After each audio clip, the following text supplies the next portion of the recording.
चुनाव के बीच जनसंख्या पर रार, हिंदुओं की आबादी में गिरावट, मुस्लिम आबादी में इजाफा, ऐसी पीएम रिपोर्ट से शुरू हुआ घमासान। लोकसभा चुनाव के बीच देश में जनसंख्या का घमासान छिड़ गया है। भारत में हिंदुओं की जनसंख्या घट गई है। प्रधानमंत्री आर्थिक सलाहकार परिषद रिपोर्ट की माने तो भारत में हिंदुओं की आबादी में 7.8% गिरावट दर्ज की गई है, जबकि मुस्लिमों की आबादी हिस्सेदारी में 43% का इजाफा हुआ है। प्रधानमंत्री आर्थिक सलाहकार परिषद की रिपोर्ट में खुलासा हुआ है। रिपोर्ट अध्ययन से पता चला है कि भारत में हिंदुओं की जनसंख्या हिस्सेदारी में 1950 और 2015 के बीच 7.8% की तेजी से गिरावट आई है, जबकि कई भारत के पड़ोसी देशों में उसके बहुसंख्यक समुदाय की आबादी में उछाल देखा गया है। प्रधानमंत्री आर्थिक सलाहकार परिषद की रिपोर्ट को मई 2024 में जारी किया गया। रिपोर्ट में दुनिया भर के 167 देशों की रुझानों का अध्ययन किया गया।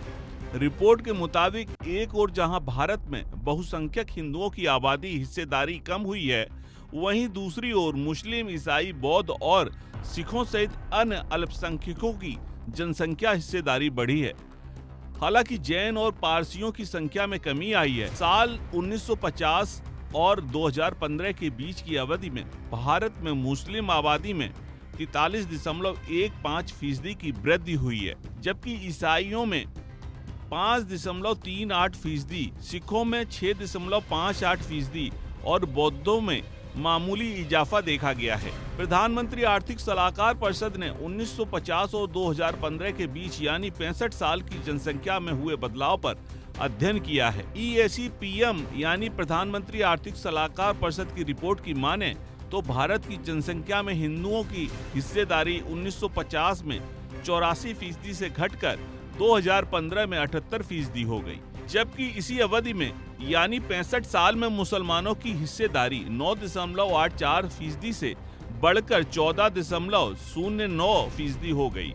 भारत में बहुसंख्यक यानी हिंदुओं की आबादी 7.8% घटी है। भारत की तरह ही पड़ोसी देश म्यांमार में भी बहुसंख्यकों की आबादी में 10% की गिरावट दर्ज की गई है। वहीं भारत के अन्य पड़ोसी देशों की बात करें जहां मुसलमान बहुसंख्यक हैं, उनमें बांग्लादेश की बहुसंख्यक आबादी में 18.5% का इजाफा हुआ है।